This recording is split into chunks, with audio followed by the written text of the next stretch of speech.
Hello, everyone. Sat Sangat Astrology here. I'm back to speak about another lunation today. This time is the Aquarius new moon coming up January 21st, 2023. And this video, it is being recorded Sunday, January 8th, 2023. So I invite you to experiment. Here is my contact information, and here is my social media presence. I am an Instagram, MeWe, Tumblr, Facebook, and I have a blog that I write occasionally at satsangat.astrology.blogspot.com, to which you may subscribe if you like, and you receive notifications every time I publish something. Meanwhile, make sure you subscribe to my channel because you will be satisfied with this material, I'm pretty sure. I have very different information, I would say. I have interpretations that are very cutting edge, I would say, regarding astrology, because I use different techniques, not only one school of astrology, but I incorporate all the techniques that I studied around, and everything is valid when it works, right? So I use all the techniques. I also have a course that I teach, and I will be glad to give you the information and the syllabus. Starting in January this month, I start a Spanish language course. So if you know of people who would like to be introduced to in a deep dive to astrology, even though it is an introductory course, it is very deep, and I explore all the factors and aspects in the astrology techniques on how to interpret the charts. So you'll be very pleased with the material, so make sure that you contact me. As I said, here is my email, and you can receive the syllabus. So, and now I will share the chart, and I will start interpreting what I see in this Aquarius new moon chart. So first of all, we have this, of course, any new moon is the marriage of the moon and the sun together in the sky. At this time is at 1 degree 32 minutes of Aquarius. And when we talk Aquarius in tropical astrology, we are talking about signs, not constellations. So the tropical zodiac is defined by the seasons, the changes of the seasons. So it is not based on constellations. And even though I use Vedic astrology techniques, I follow the school of Ernst Wiltmer, who translated ancient writings where he discovered that Vedic astrology is about techniques of interpretation and techniques of reading the sky, and is not specifically based on sidereal astrology, but on tropical astrology. And in fact, you can use those techniques either way. So without any more, I will explain what this new moon in Aquarius means. It is not only in the sign, but also on the decan of Aquarius, ruled by Uranus. And here we have the ruler. Uranus is with the North Node in Taurus in the decan of Virgo, or ruled by Mercury.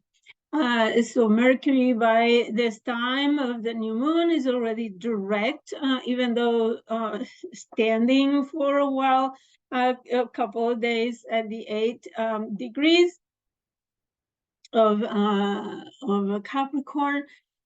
We have this new moon of um, innovation, of things that are surprises, that are out of the blue. There are kind of quirk, there are unexpected, right? Because it's ruled by Uranus and the decan of Uranus as well. So we have this, it is an explosive intellectual new moon, very mental, very scientific, very even technological. And we will see this even stronger energy when we analyze the aspects. So with this new moon, you expect to learn something, all of a sudden realize, have this eureka moment where you realize and learn something very revealing, important for your life in the house of occupied by the transiting new moon, right? So wherever house Aquarius 1 degree 32 minutes is, that is where you will have a revelation, something new that is shown to you in a flash, right? That's the how Uranus work, right? Because Uranus is that thunderbolt that shows you a flash of light, and all of a sudden you realize you learn something that was before secret in the dark, right? It's like the thunderbolt in the middle of the night, or of the dark, uh, the dark, uh, the dark storm. And that's what I was looking for, a dark storm, when the sky is black, and all of a sudden there's this thunderbolt, and it has a flash of light that illuminates the whole field, the whole place, and then you learn something that you didn't know before. So this is very important in terms of health. For example, Aquarius rules circulation, the peripheral nervous system, it rules the skin, and networks, right? Networks of function in the body. So that could be something related to health in that matter. And also, I heard a new medical study about the COVID virus that affects the vascular system. So there could be a revelation about those that kind of information regarding health. But Aquarius also rules the internet, rules the space work, the sky. It could be revelations and information, new information about the cosmos, about the atmosphere, about the air, right? Aquarius is an air sign, and there could be discoveries or new information about the waves of communication, or any other kind of waves in space. So this is a very rich human, quote unquote, sign, right? The symbol is this angel pouring the water of wisdom and it's associated with Prometheus, who sacrificed himself in order to give knowledge to the humans through the fire. So helping thus develop technological advances, right? The fire allowed humans to develop and progress and have human development, so civilization, right? Anyways, so this new moon in Aquarius can trigger discoveries, right? As I said, eureka moments. Remember that it is associated very close with the Jupiter-Saturn conjunction at 0 degree of Aquarius that happened the end of 2020. And this started a new era of Jupiter-Saturn conjunctions in air signs. So, well, in fact, they had joined before in 1980 in Libra. However, now from now on, we will have all of the conjunctions for 200 years in air signs. There was a Jupiter Saturn conjunction in Taurus after in the year 2000. So that's why we now are saying that from now on we have 200 years of these conjunctions in air signs, which is a change of gears in civilization, because civilization will not be focused so much on the material, physical aspects of life, but more on the intellect, the intelligence, the technology, the science, all the mental developments of humanity. So this new moon is also associated with in strengthening that conjunction of Jupiter and Saturn. And pretty soon we will have, in the month of March, Pluto also coming to the 0 degree, where it would be stationary at 0 to retrograde. So in 5 hours earlier than the new moon is here in Texas at 2:53 in the afternoon. 5 hours would be around 10 in the morning. The moon was in conjunction with Pluto. So it brings that emotional charge of obsession and focus, right? Pluto is the planet of focus, of very deep focus and concentration on one thing. And this new moon has recently, 5 hours earlier, conjunct Pluto. So it's bringing that kind of energy to the sun, to the new moon. And that's what we have. We have a potentially very strong moon, emotional charge to this new moon, even though the moon is burned by the sun rays.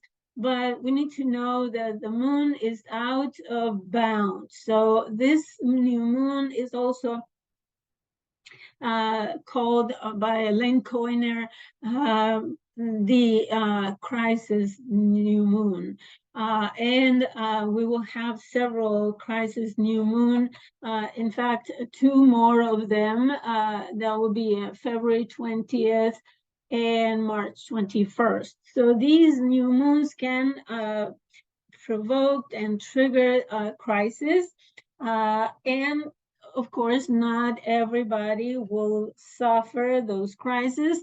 As I always say, transits affect most people who have planets very close or on the degree, right? In this case, especially conjunctions, oppositions, and squares, meaning that anybody who has something, a point, ascendant, descendant, midheaven, IC, or who has a planet at 1 degree of any of the fixed signs, which are Taurus, Scorpio, Leo, and Aquarius, and specifically Aquarius, since this new moon happens there, then those people will be feeling the effects of this moon. So uh, get prepared. You know ahead of time that this could trigger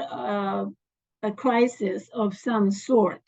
It doesn't need to be tragic or anything. It could be just a mental crisis where you realize the truth that you ignored before, and now you know, and that changes all the paradigm for you. And so it doesn't need to be something physical or any losses. It just means that revelations and realizations and insights could change the way you think about whatever, right? According to the house that this new moon transits. So now, with that introduction, I would like to speak about the aspects. Of course, we have the conjunction, as I said, the moon is invisible because of the sun rays. So we don't really realize or see what is going on until the moon starts being visible. As I said, if you like to start something related to the sign and house of the new moon, just wait a couple of days until the moon shows a little smile, a very thin smile in the sky, and then you will be able to kind of realize better what this new moon was about. So probably that day at that time, you won't have any idea of what this new moon is about for you. But as the hours and the days go on, you start to see deeper into it. So we have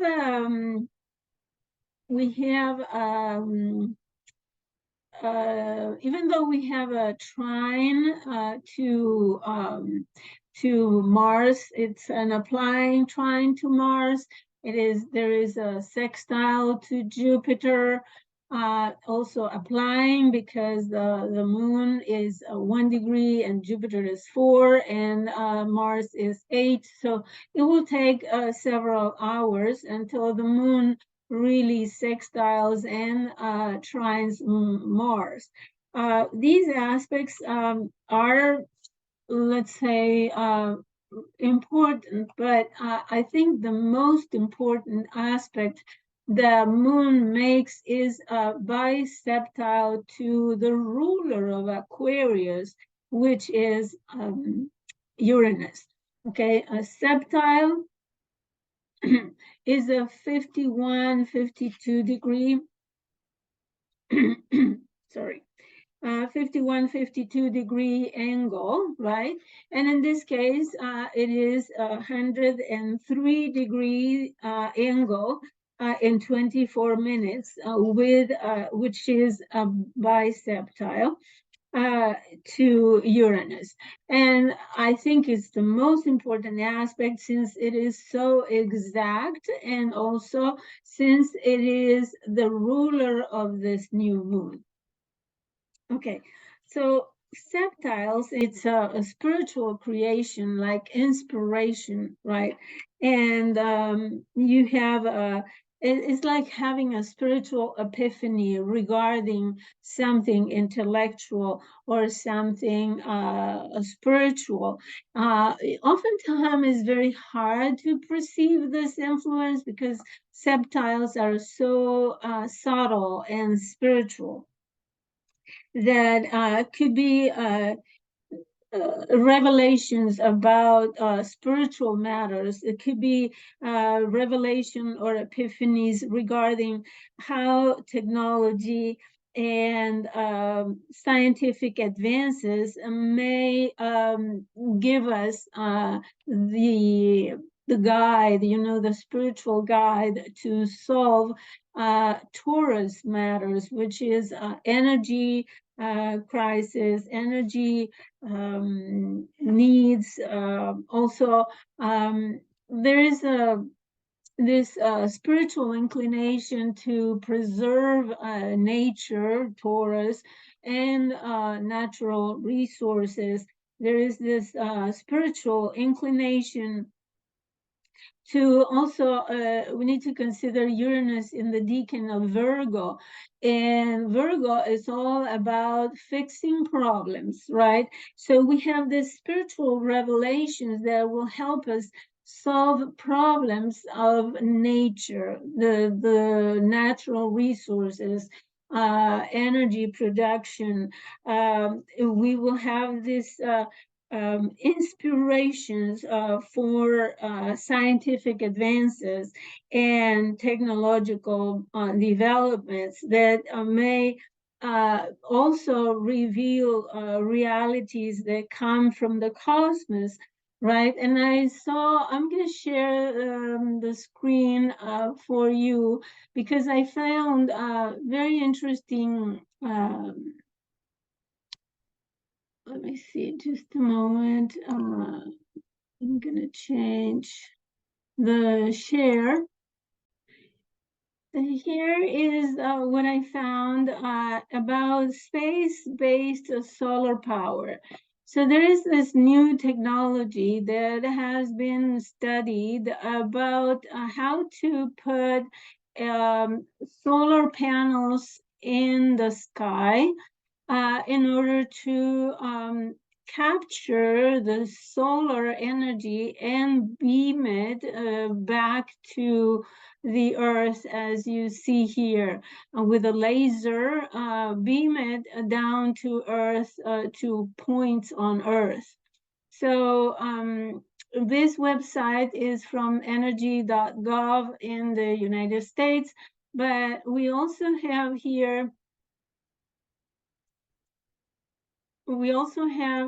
here this news from the Guardian.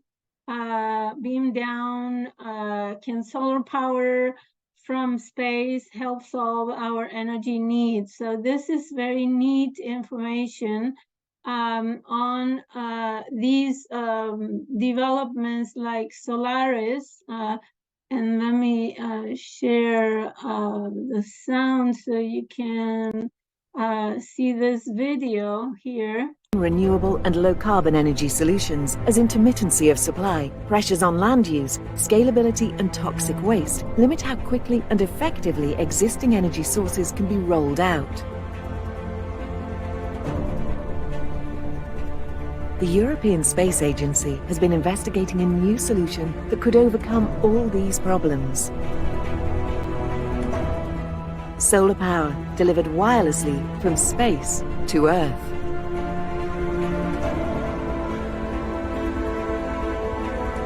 Europe has the technology lead in building and launching communication satellites. This deep know-how can be built upon to develop and scale up solar power satellites. Huge orbiting solar farms, built up of many similar parts that will be mass-produced, launched into space on low-cost, reusable launchers, and assembled together in orbit using advanced robotic techniques. Once completed, these satellites will collect the full power of the sun's energy 24 hours a day, 7 days a week, and beam it wirelessly down to Earth to receiver stations, which will turn it back into electricity and deliver it to the grid. Space-based solar power is thus a continuously available, inexhaustible, sustainable and scalable source of energy that could help Europe meet its climate and energy security goals.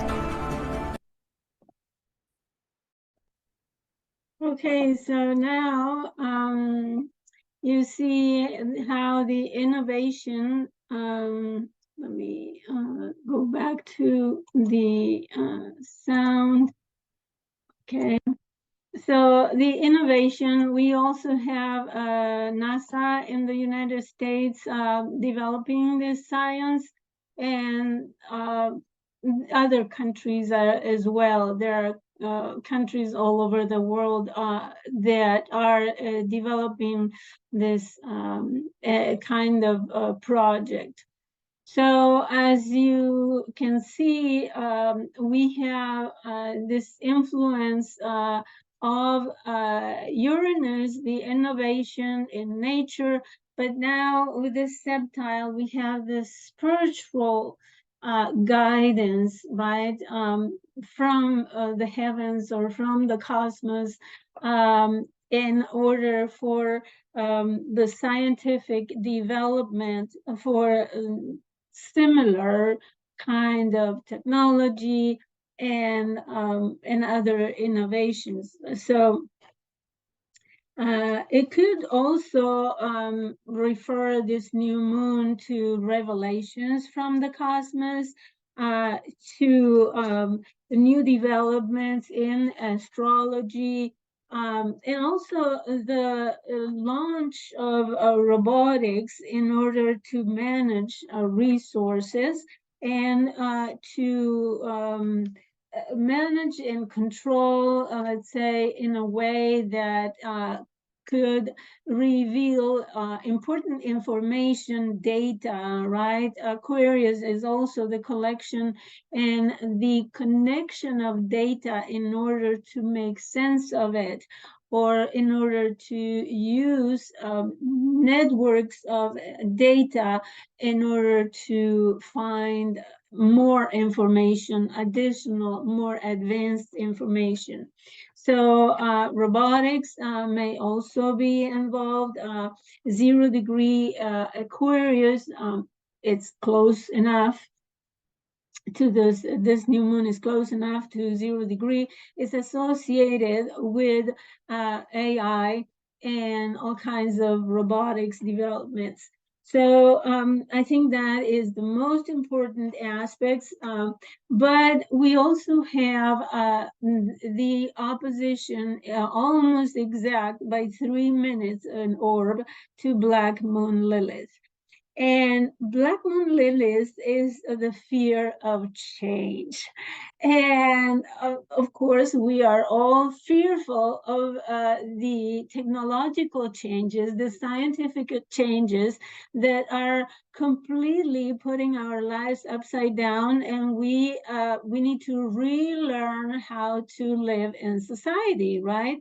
And so this could this new revelation guidance, or it could be opposed by this fear of change, and also by feelings of egocentricity, arrogance, and jealousy, and saying, well, I have the authority, Leo.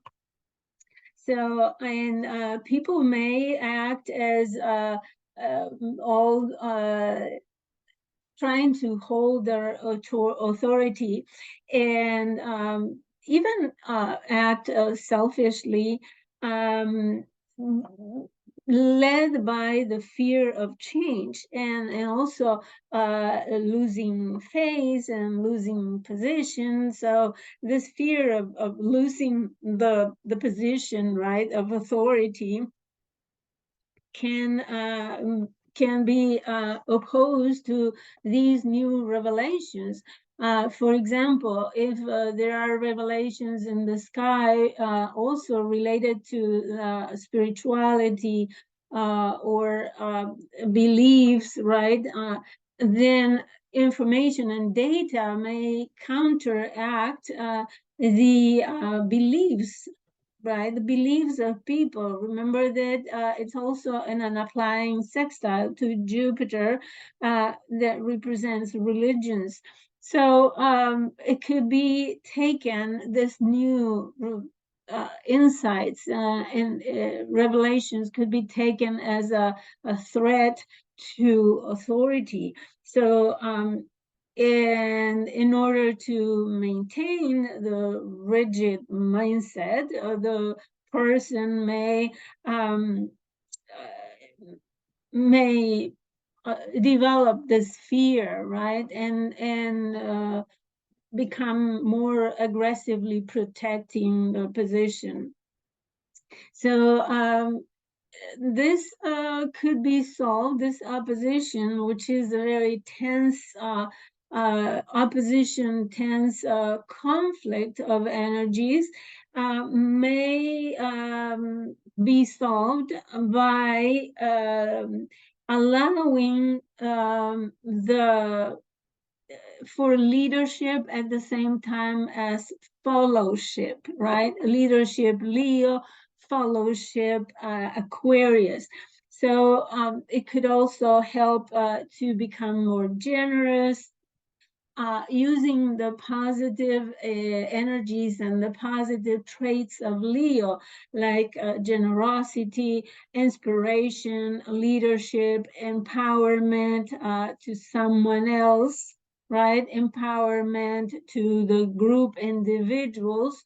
And making others feel important and feel and make them feel part of the group. So this opposition is opposing the me, the selfishness. It's also in the decan of the sun as well. So and others, the group, the society in general at large, the community at large as well. So I think that is very significant aspect. Then we have Mercury already direct is in trine, kind of an applying trine to Uranus stationary.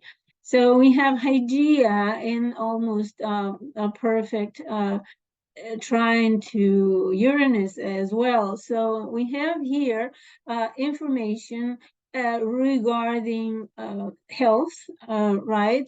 And it's in the decan of Venus, so it could be health related to vascular health, and in trine to Uranus.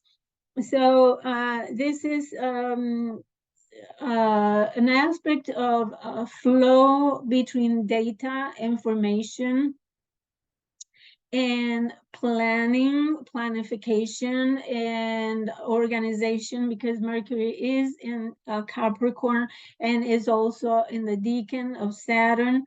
So it could be planification and also agreements, right?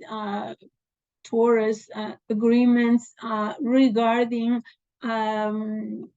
resources, regarding the innovation in resources, the innovation in the treatment of climate change, and new data in order to fix problems with the natural resources, and in managing the way we treat nature and the way we use nature. So we have here other things that are important, is that now the only planet that is still retrograde is Uranus. And Uranus becomes, in fact, is stationary during the new moon, which makes its energy even more so strong,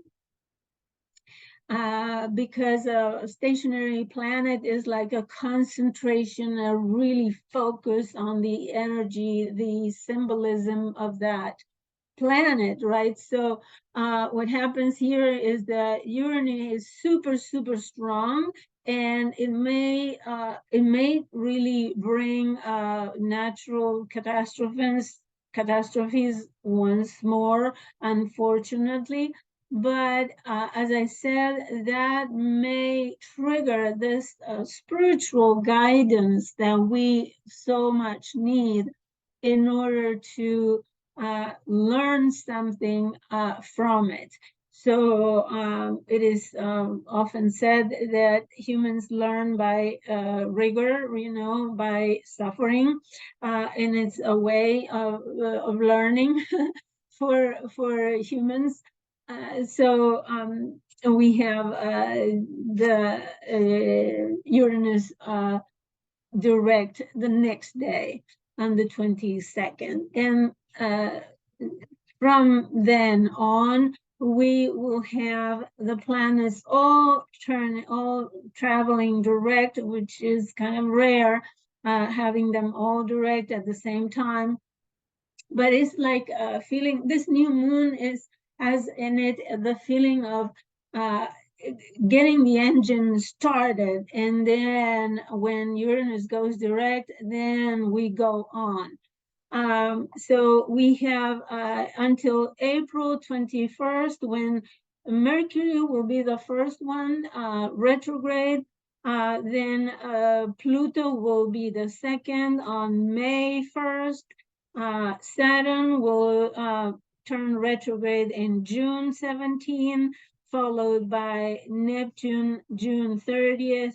And then Chiron will turn retrograde in July 23rd, and Venus will be retrograde July 22nd in Leo. So we have a window of time from the 22nd of January to the 21st of April. Let's see, February, March, and April, 3 months, when we are invited to go on with all those things that we have held back, and not being able to manifest in reality.